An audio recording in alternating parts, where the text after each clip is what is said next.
Bom,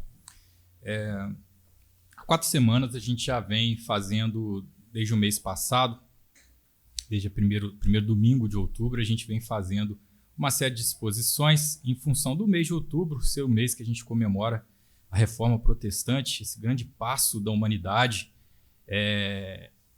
para trás, ou seja, de volta às origens da fé, né?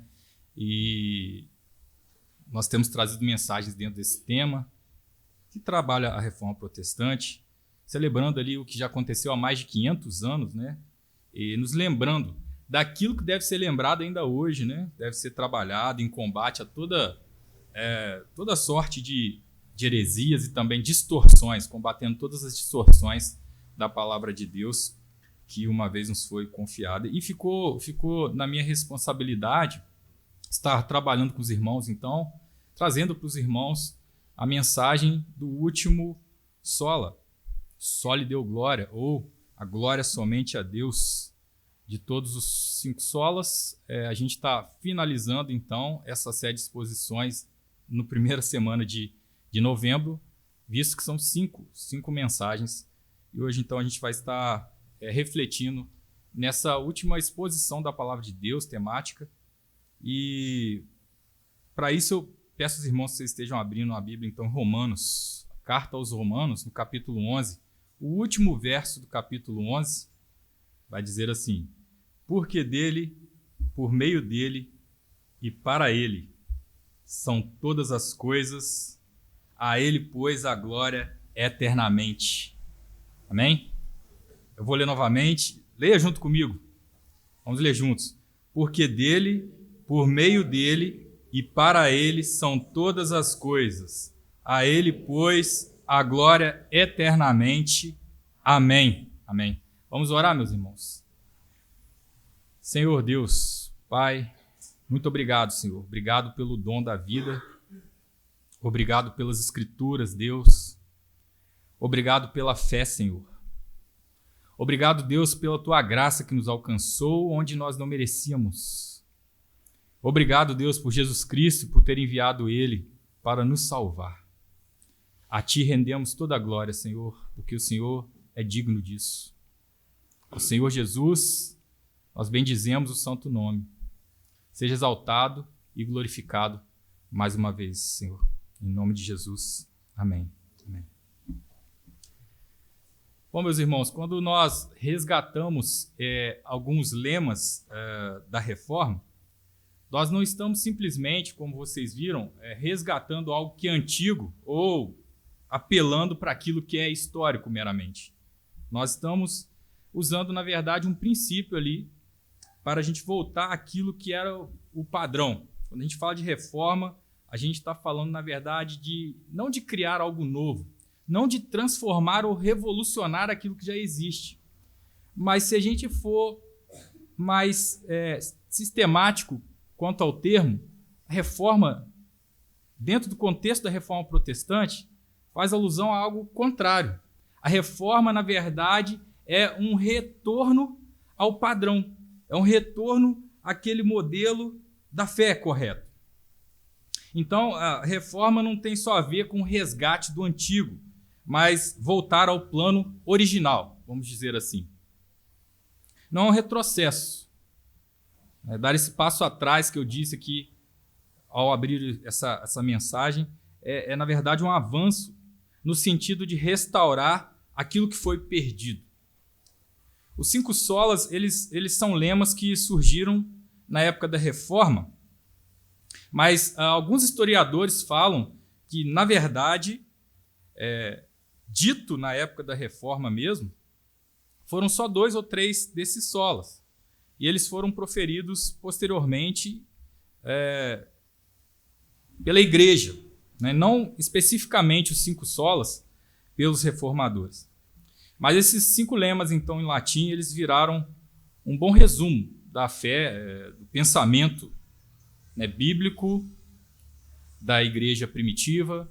Esses 5 lemas em latim, eles é um bom resumo da fé protestante, que era um protesto contra a igreja de Roma. Isso nós já vemos trabalhando aqui nas últimas 4 semanas. eles fazem, meus irmãos, muito mais referência às doutrinas da salvação, mas eles também têm aplicações práticas em várias áreas das nossas vidas e eu vou estar falando algumas delas com vocês aqui. Essa palavrinha sola, que a gente sabe significa somente, né, era uma espécie de grito contra o sincretismo praticado, então, pela Igreja Católica Romana na época, que expressava ali uma mistura, então, da fé cristã com outras crenças pagãs, né? Os reformadores, então, eles estavam também protestando, não somente contra essas heresias, mas protestando também contra a autoridade de uma igreja que naquele tempo, então, não era legítima. Estavam indo contra essa autoridade ilegítima da igreja. A reforma foi um protesto contra uma autoridade deturpada da igreja. E, meus irmãos, não é que a igreja de Cristo na terra ela não tem autoridade. Ela tem autoridade. Mas essa autoridade ela é derivada das Escrituras. Uma igreja que se submete às Escrituras, ela então tem autoridade. A verdadeira igreja de Cristo, ela carrega então essa autoridade que vem do próprio Deus, né? A partir da salvação que ele opera na gente, que ele opera em nós. Então, a reforma protestante era esse protesto contra a igreja de Roma, que havia abandonado as Escrituras. A igreja de Roma havia criado uma tradição, ela mesma, e ela estava submissa à própria tradição que ela criou. Ou seja, a sua regra de fé já não era mais as Escrituras, mas a tradição do povo reunido ali, daquela liderança. E aí eu acho que vocês já entenderam por que eu escolhi esse trecho, esse versículo, né, para nós passarmos esse tempo juntos meditando na palavra de Deus hoje.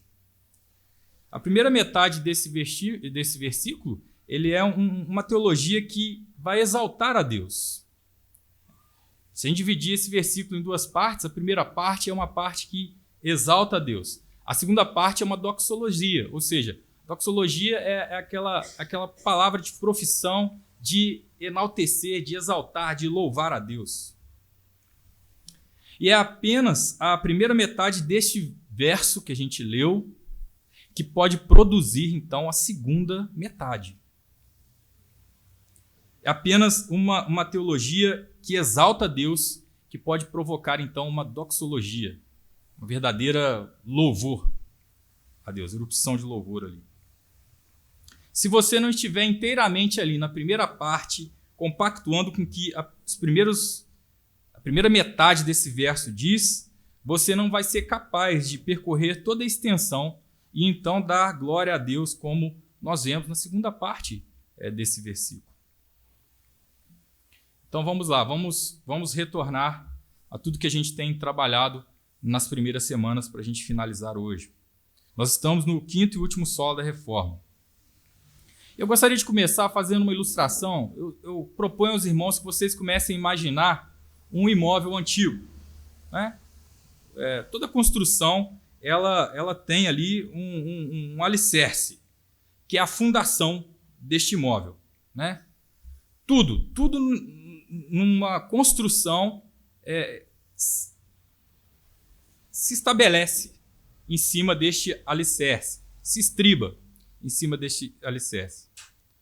Esse alicerce, dentro do que nós estamos dizendo aqui, é o sola escritura, ou somente a escritura.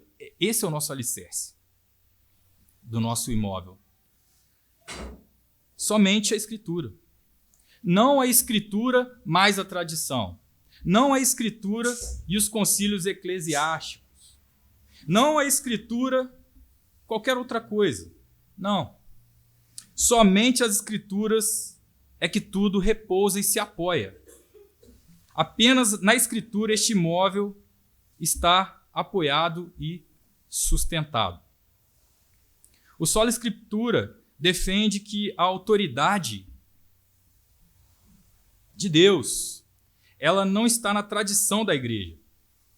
O sola escritura defende que a autoridade não está em líderes ou em qualquer outra coisa que não seja a Bíblia.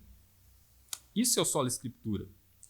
Roma difundiu a ideia de que a interpretação oficial da Bíblia era exclusivamente dos seus líderes e que nenhum fiel leigo era capaz de lê-la corretamente. Os reformadores, eles pensavam diferente. Eles pensavam que a Bíblia deveria estar na mão de todos os fiéis, não somente da liderança da igreja, mas que qualquer pessoa comum deveria ter acesso à Bíblia no seu idioma. Isso não significa, né, que todo fiel, qualquer pessoa, consiga chegar ao entendimento correto das Escrituras, mas o que eles compreenderam é que a Escritura interpreta a Escritura, que é a Bíblia.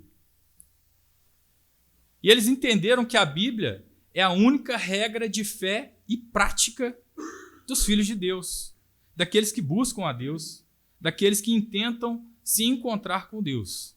Apenas as Escrituras, somente as Escrituras. Essa é uma das coisas mais lindas acerca da Reforma Protestante. A igreja tem autoridade quando ela segue a Escritura. A igreja ela passa, então, a ter autoridade quando ela é submissa ao que a Bíblia diz. Agora, para este imóvel, além de um alicerce, nós vamos precisar dos pilares, das colunas. Existem 3 pilares que apoiam, então, este alicerce da nossa fé. Neste alicerce.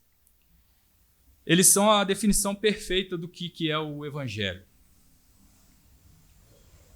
Esses 3 alicerces dizem que nós somos salvos somente pela fé, nós somos salvos somente pela graça e nós somos salvos somente por Cristo. São esses 3 pilares ali. Sola fide, sola gratia, solus Christus. Esses 3 pilares eles são uma definição minimalista do que é o Evangelho. O sola fide, ou somente a fé, mostra que o fato da gente ter o status de filho de Deus não é porque havia qualquer coisa em nós, mas porque nós nos apropriamos daquilo que Cristo fez, quando nós confiamos nele, quando nós depositamos fé em quem ele é e na obra que ele realizou ao vir no mundo. Isso que é fé. Fé não é pensar positivamente, tudo vai dar certo, que no final tudo vai dar certo, se não deu certo porque não chegou o fim. Não. Fé não é pensamento positivo.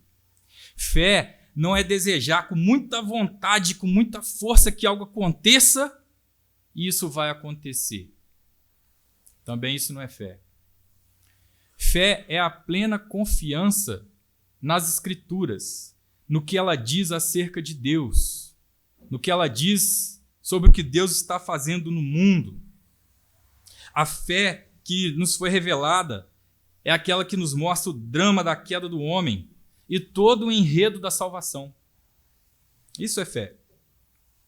Onde Cristo é o centro de tudo, Cristo é a causa de tudo e Cristo é a razão para tudo que existe e tudo que acontece. Isso que nós vemos na palavra de Deus. Então perceba que o justo viverá pela fé. O homem ele é justificado pela fé. Não porque nós somos pessoas mais respeitáveis do que as outras. Nós nos tornamos justos não porque nós conquistamos isso em algum momento, porque nos tornamos pessoas melhores. Ninguém se torna justo assim. O homem ele é justificado pela fé. O homem se torna justo porque ele se apropria daquilo que outro fez. Ele se apropria daquilo que outro é. Ele tira benefícios conquistados por outro. E esse outro é Jesus Cristo. A fé é o reconhecimento da nossa falência mental, da nossa falência moral e da nossa falência também espiritual, que nós somos completamente incompetentes. E é o reconhecimento de que nós precisamos da obra de Cristo para que a gente escape dos horrores do inferno. E para que também a gente desfrute da plenitude da graça de Deus nos céus, na condição de filhos de Deus. Esse é o primeiro pilar, somente a fé. O segundo pilar é o sola gratia, ou somente a graça. A ideia de que na salvação, o processo de salvação, ele é monergista, ou seja, ele é realizado por um único ser. Ele não é sinergista, não depende de duas pessoas em sinergia, mas de um único ser. Somente a graça defende que a glória da salvação está nas mãos de um único ser, operado singularmente pelo Deus triuno. E não misturado com a cooperação nossa, do homem, né? Não. Somente Deus. Caso contrário, se a salvação ela dependesse de Deus, de mais alguma coisa, ou de mais alguém, ou dependesse de nós, né? Se assim fosse, se dependesse do esforço conjunto entre Cristo e o que nós fazemos, né? De obras de caridade, obediência à lei, penitência, sacrifícios, se assim fosse, não seria graça, né? A salvação, meus irmãos, ela é o dom gratuito de Deus. É isso que nós vemos em toda a Escritura. Não o mérito humano. E a graça é o favor imerecido. Esse é o segundo pilar. O terceiro pilar, então, que se sustenta nesse alicerce e sustenta toda a casa, é o solus Christus. Isso diz respeito o quê? A autoridade exclusiva de Cristo. Que Cristo tem de ser o mediador entre os homens e Deus. Veja que essa autoridade ela não está em líderes, ela não está em pessoas. Para nos achegarmos a Deus, a gente não depende de rituais, mas daquilo que Cristo, e somente Cristo, fez ao se sacrificar de forma cabal por sua igreja, por todos nós aqui.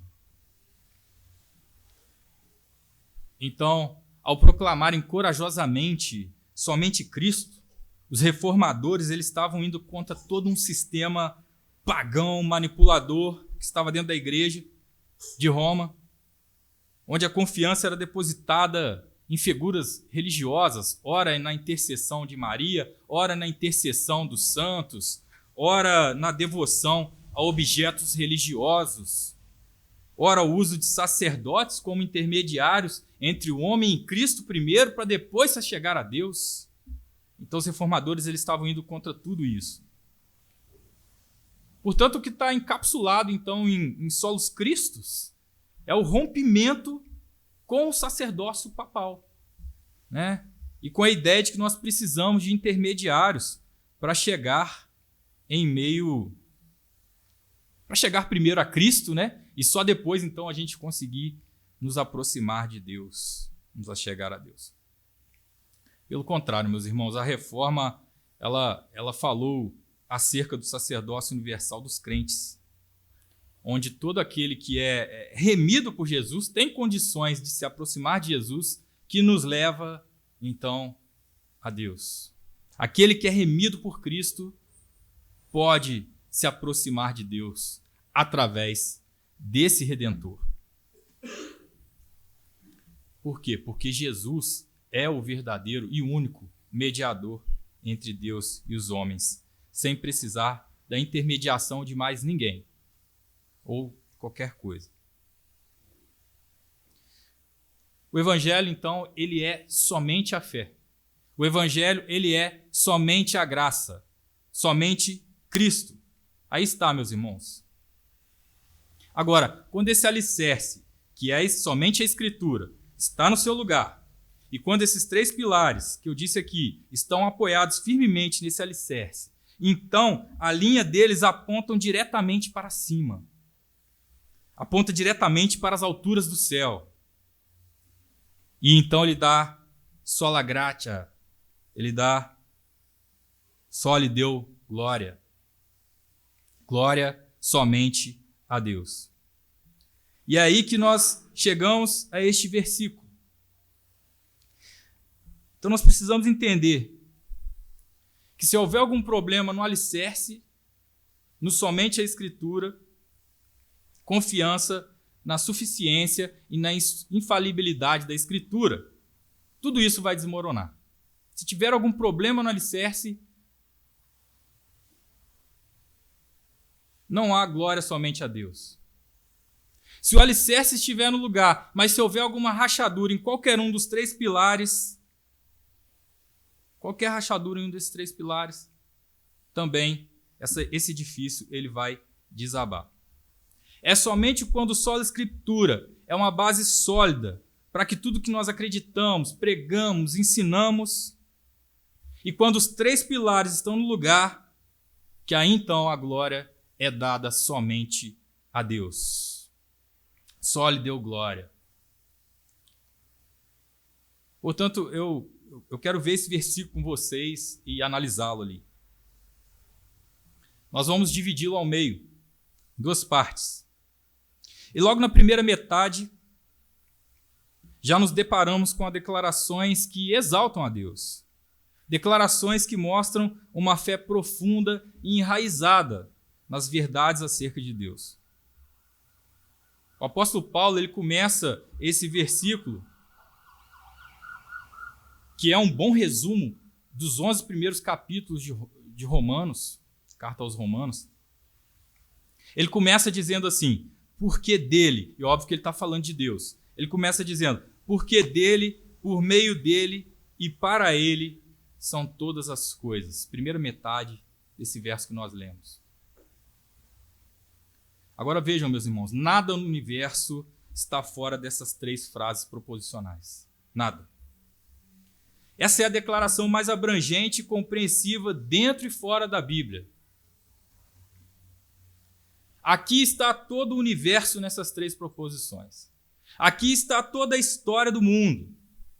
Aqui está a Bíblia inteira em poucas palavras. Aqui está a salvação em poucas palavras. Aqui está a reforma protestante em poucas palavras. Aqui está resumidamente toda uma teologia sistemática, o corpo da divindade, nessas três profundas declarações da primeira parte. Porque dele são todas as coisas. Esse é o alcance soberano do domínio de Deus. Por meio dele são todas as coisas. Isso é a atividade soberana de Deus. E para ele são todas as coisas. Isso expressa a glória soberana de Deus. Vejam que essas três declarações, elas relatam o quão absoluto Deus é. Porque dele tem duas vertentes ali. A primeira, quando a gente diz porque dele são todas as coisas, é que Deus ele é o projetista de tudo que existe e de tudo que acontece. A outra vertente, porque dele são todas as coisas, significa que Deus é o proprietário, ele é o dono de toda a criação e ele pode fazer com ela o que ele bem entende. Deus pode livremente atuar em tudo que é dele. Ele pode tanto em autoridade, quando digo pode, é porque ele tem autoridade para isso, e ele pode em poder, ele tem poder para atuar em toda a sua criação, conforme ele desejar. O por meio dele significa que ele é o administrador ativo, aquele que realiza tudo em todos, aquele que predestinou desde antes da fundação do mundo todas as coisas, tudo no mundo físico, no mundo espiritual, subsiste por causa dele, por meio dele. E para ele são todas as coisas, significa que Deus é a razão para que tudo aconteça. Significa que ele é o fim para que tudo que existe no universo venha existir. Ele é a razão de tudo e o fim para tudo. A humanidade, os seres viventes, seres inanimados, corpos celestes, tudo. É tudo para a sua glória. Por isso só lhe deu glória. Agora nós vamos colocar rapidamente as nossas mãos ao redor na vastidão dessas 3 declarações. Isso é real, meus irmãos. Nós vamos pensar em 3 elementos aqui. Isso é real na criação, isso é real na história e isso é real na salvação. Vamos começar pela criação. Porque dele são todas as coisas. Quem, meus irmãos? Quem pode contestar isso no que se refere à criação? De que dele são todas as coisas. Se Deus é o criador do universo, de toda a vida, toda a atividade humana, de tudo que existe no universo. Gênesis 1:1. No princípio criou Deus os céus e a terra. Versículo 3. Ele disse, haja luz e houve luz. Deus acabou aqui de trazer tudo à existência, tudo a partir do nada.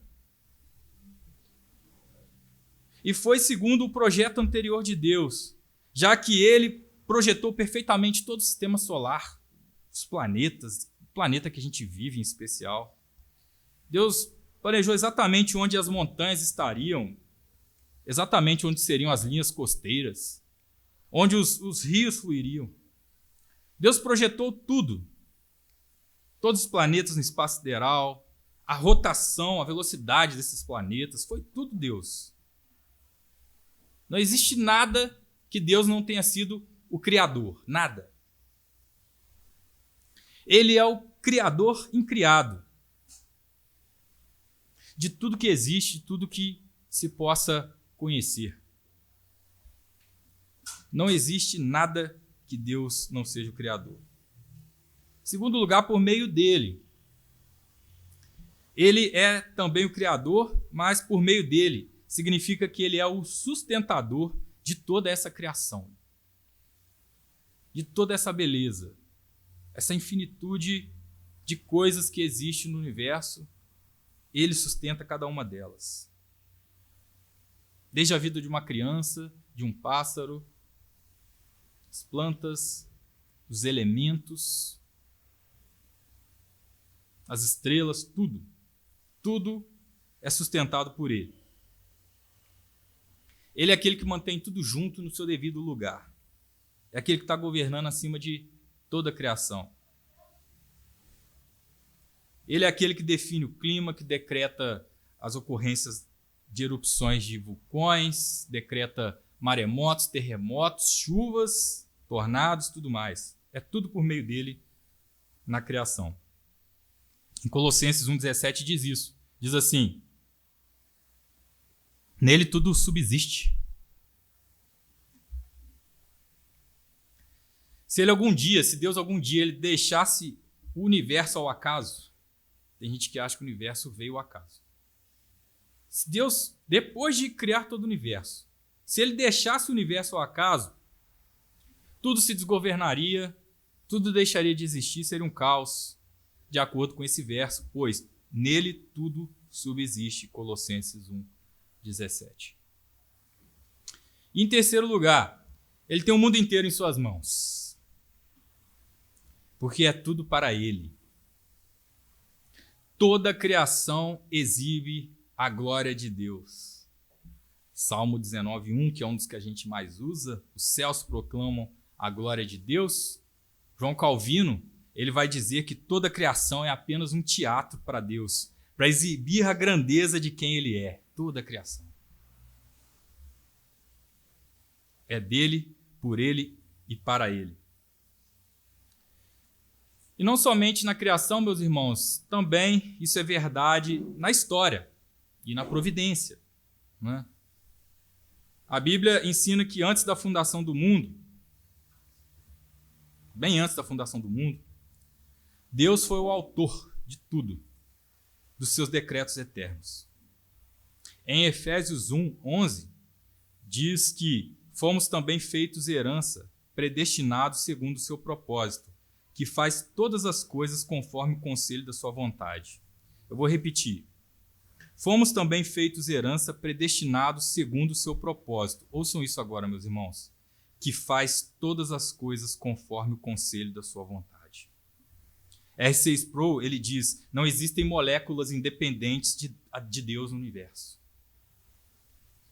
Tudo, a história, o plano, o projeto, a queda do homem, a rebelião de Satanás e seus anjos. Tudo um plano mestre de Deus na história humana para a glória dele mesmo. Não há plano B. Deus não tinha um plano B. Existe apenas o plano A, imutável de Deus, desde a eternidade passada. O gênio infinito de Deus, meus irmãos, ele planejou tudo. É tudo dele, é tudo por meio dele. Deus é aquele que conduziu a história ao longo dos tempos, em todas as gerações, em todas as nações. Deus é aquele que levanta governantes e derruba governantes. Deus é aquele que estabeleceu os limites dos continentes. Ele é quem está supervisionando todo o mundo. Não existe sorte ou azar. Isso, na verdade, são imaginações tolas, isso são superstições, pensar em sorte ou azar. Acidentes não existem. Não existe karma. Meu karma. Não existe algo que simplesmente aconteceu. Não. Toda história está caminhando por meio dele, de acordo com o plano dele. Toda. Além de ser tudo dele, por meio dele, é tudo para ele. Tudo isso na história é para mostrar a grandeza de quem ele é e para satisfazer o prazer dele. O gozo de Deus, o gozo dele. Portanto, quando você considera a criação e a história e reúne essas duas coisas, Deus não apenas montou o palco para a história, mas ele também escreveu o roteiro da história humana. Deus, ele é o único regente da história dos homens. Ela não acontece aleatoriamente. Deus rege toda a humanidade, a história da humanidade. E ela vai culminar para o fim que ele estabeleceu. Tudo ocorre e vai ocorrer conforme o beneplácito de Deus, da vontade de Deus. Deus está executando a história que ele escreveu desde o princípio. Por fim, Deus não é apenas o peculiar autor da criação e da história, mas ele é o único responsável pela salvação. A ele somente a glória pela salvação. É tudo dele, meus irmãos. O plano de salvação, o evangelho, a escolha dos eleitos, a vinda do Filho ao mundo, o envio do Espírito a todos os seus discípulos. Foi tudo ele, ninguém contribuiu com nada. Os eleitos não contribuíram, nós não contribuímos com nada no processo de salvação.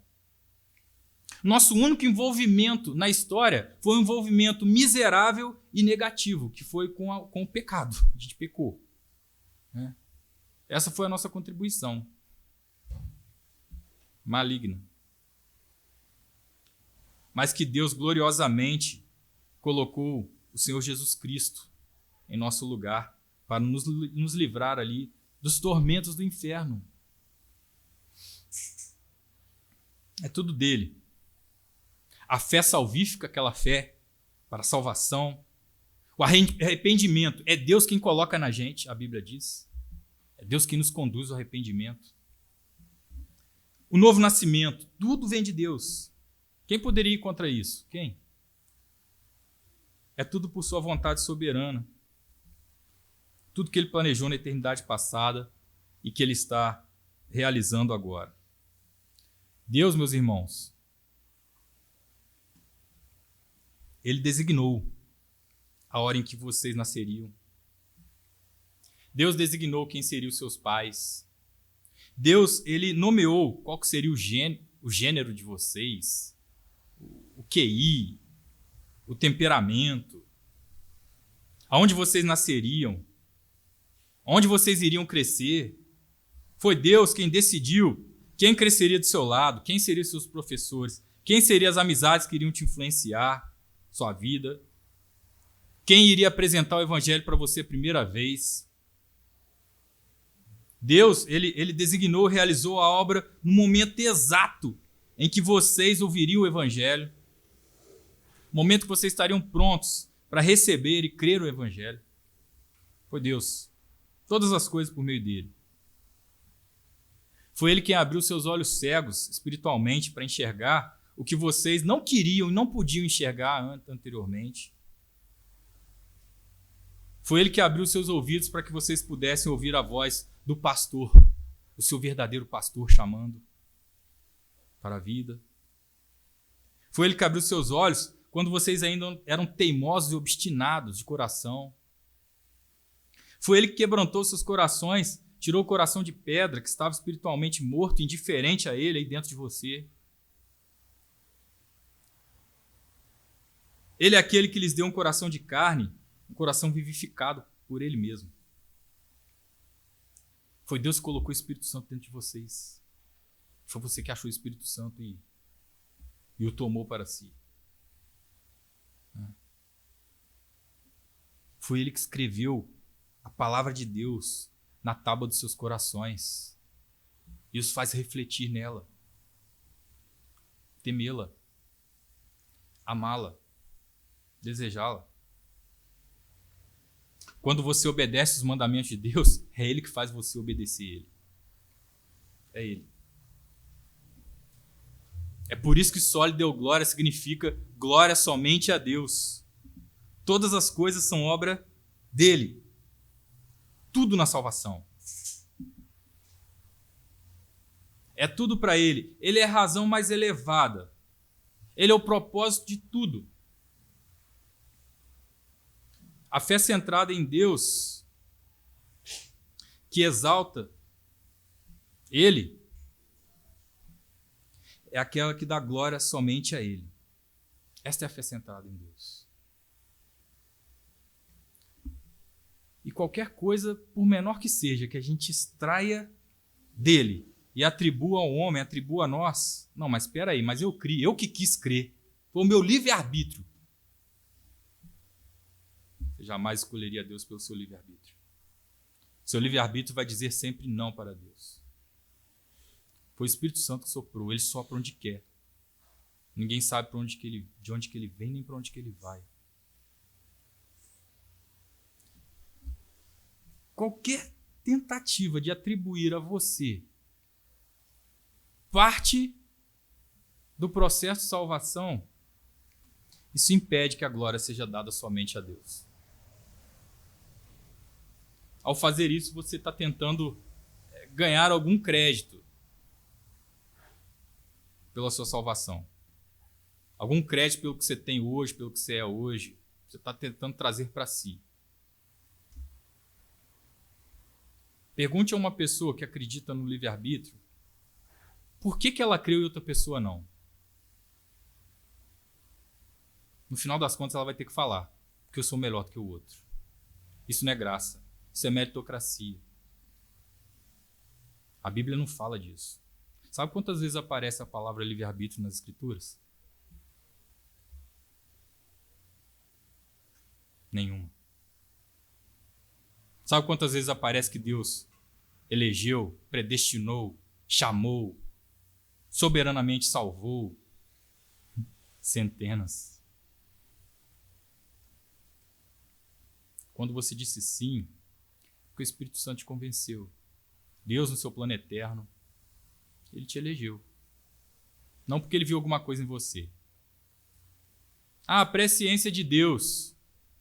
É porque Deus, lá na eternidade, antes de criar todas as coisas, ele viu que eu ia crer, e aí então ele me escolheu. Será que é isso? Ele viu que eu ia crer, então ele me escolheu, e aí depois que ele criou todas as coisas, ele cumpriu isso. Quando você fala isso, você está me dizendo o seguinte, você está me dizendo que Deus, ele estava lá antes de todos os tempos, que ele olhou no corredor da eternidade, que ele viu que você ia crer, e então ele te deu algo em troca por isso. Isso não é graça, isso é meritocracia, isso não está na Escritura. O que a Escritura diz é que ele maravilhosamente ele chama os seus eleitos.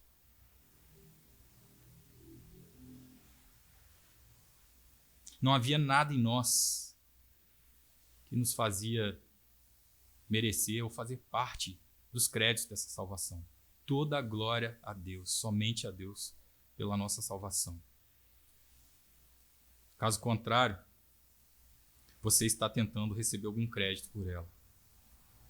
Toda a verdade dessa doutrina está no nosso texto de hoje. Porque dele, por ele e para ele são todas as coisas.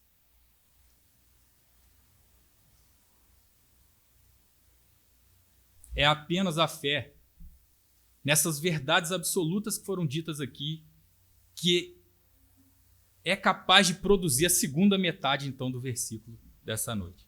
É apenas se confiarmos plenamente na primeira parte desse versículo, se compactuarmos com isso e dissermos, é isso mesmo, Senhor.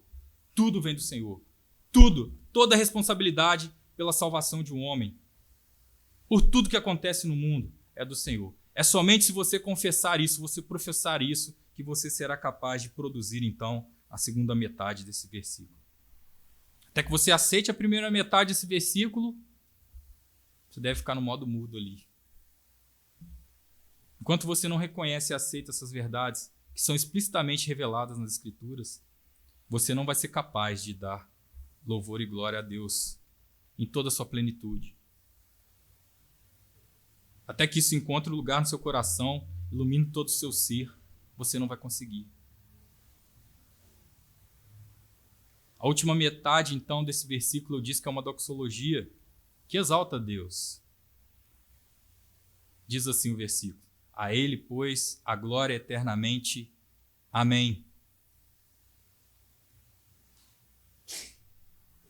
Veja, não há menção de ninguém a não ser ele. Não há na história da salvação nenhum momento em que a gente está, dando tapinhas nas costas uns dos outros e dizendo assim, parabéns por essa escolha. Se tem uma coisa absurda e antibíblica, são essas igrejas que fazem os apelos e mais apelos, que buscam emocionar as pessoas que não pela Escritura, que buscam manipular as pessoas. E quando essas pessoas elas vêm na frente manipuladas, chega um monte de gente e fala assim, parabéns pela sua escolha, hein? Isso é uma afronta à graça de Deus. Não é assim que o homem é salvo, pela sua vontade, pelo que você é, mas pelo chamado de Deus, o chamado glorioso e eficaz de Deus. Nós não estamos dividindo os holofotes com Deus. Não é um dueto entre nós e a Trindade. Somente Ele. Este é o drama cósmico revelado no Evangelho de Jesus Cristo. É tudo de Deus. Somente a Deus a glória. E na Bíblia, a gente vê a glória de Deus de duas perspectivas. A glória intrínseca de Deus e a glória atribuída a Deus. A glória intrínseca de Deus é a glória do seu ser, é a glória da sua pessoa, é a soma de todos os seus atributos, é a santidade de Deus, a soberania de Deus, a imutabilidade de Deus, a veracidade de Deus, o poder de Deus, a onisciência de Deus, a onipotência de Deus, a onipresença de Deus, a misericórdia de Deus, a graça, o amor, a ira, tudo isso são os atributos de Deus. Isso é a glória do seu ser, exclusivo da sua pessoa. Essa é a glória intrínseca de Deus. É a glória que expressa quem Deus é. Ele é o Deus que foi, que é e que será sempre. De eternidade em eternidade, tu és Deus, diz o salmista. Deus nunca cresce em sua glória intrínseca. Deus nunca aumenta a sua glória, porque ela é infinita. Deus também nunca diminui a sua glória. Deus nunca deixa de ser o que Ele é. Ele diminui em grandeza, em poder, em soberania. Ao longo de todas as eras, ele é imutável em sua glória intrínseca. E a outra glória também que a gente vê na Bíblia é a glória atribuída a Deus. O que é isso? É a glória que nós rendemos a Ele. É o louvor e a adoração que nós damos a Deus. Nós devemos dar glória, honra, que é devida ao seu nome. E a maneira pela qual a glória que nós atribuímos a Deus, ela continua crescendo ininterruptamente, ela acontece quando nós percebemos de maneira crescente que tudo que acontece veio de Deus. Essa é uma forma de aumentar a glória que nós atribuímos a Deus. Essa sim nós podemos cada vez mais render glórias a Ele. Cada vez mais. À medida que a gente conhece e reconhece a infinitude de Deus, a santidade de Deus, o poder de Deus, a grandeza de Deus, essa glória que nós então atribuímos a Ele, ela tende a crescer. Até os 4 solas anteriores ao solo deu glória vieram de Deus. A Escritura veio de Deus, a graça, a fé, o envio de Cristo ao mundo partiu do Deus Trino. Todos os 4 solas anteriores têm a sua origem na Trindade, cooperando para que tudo aconteça. E assim, à medida que entendemos isso de maneira crescente, nós somos impelidos a erguer as nossas mãos para o céu e louvar o nome do Senhor. Nós queremos nos aproximar e render a Ele honra e glória. Toda a honra e toda a glória pertence somente a Ele. É isso que Paulo está dizendo aqui. A Ele, pois, a glória. E aí ele acrescenta, eternamente, sem fim. Nunca chegaremos, meus irmãos, a um ponto na eternidade, quando tudo isso passar e o Senhor nos chamar. Não vai haver um momento em que nós daremos glória a Deus em toda a sua extensão, que nós vamos esgotar toda a glória que nós podemos dar a Deus, não havendo mais o que dizer. Não. Não, nós adentraremos por toda a eternidade. E mesmo assim, a gente nunca vai exaurir toda a glória que podemos render a Deus. Tamanha glória Ele tem. Nós vamos continuar a louvá-lo perpetuamente, continuamente, para sempre. E ao fim, o apóstolo Paulo ele fecha. Amém. Amém. Você só pode dizer amém se você acredita que dele, por ele e para ele são todas as coisas. Se você não consegue crer nisso, então você vai ter que guardar o seu amém. Se assim for, você não será capaz de confirmar a plenitude de quem Deus é. E o que Deus fez na história humana, na criação e na salvação. Até que você creia.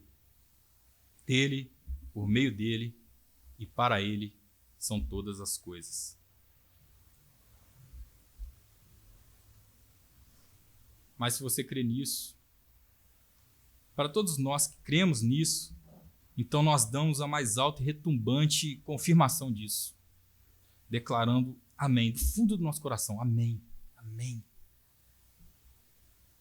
A Ele toda a glória eternamente. Com o volume mais alto dos nossos corações, nós exclamamos amém ao nosso excelso e glorioso Deus.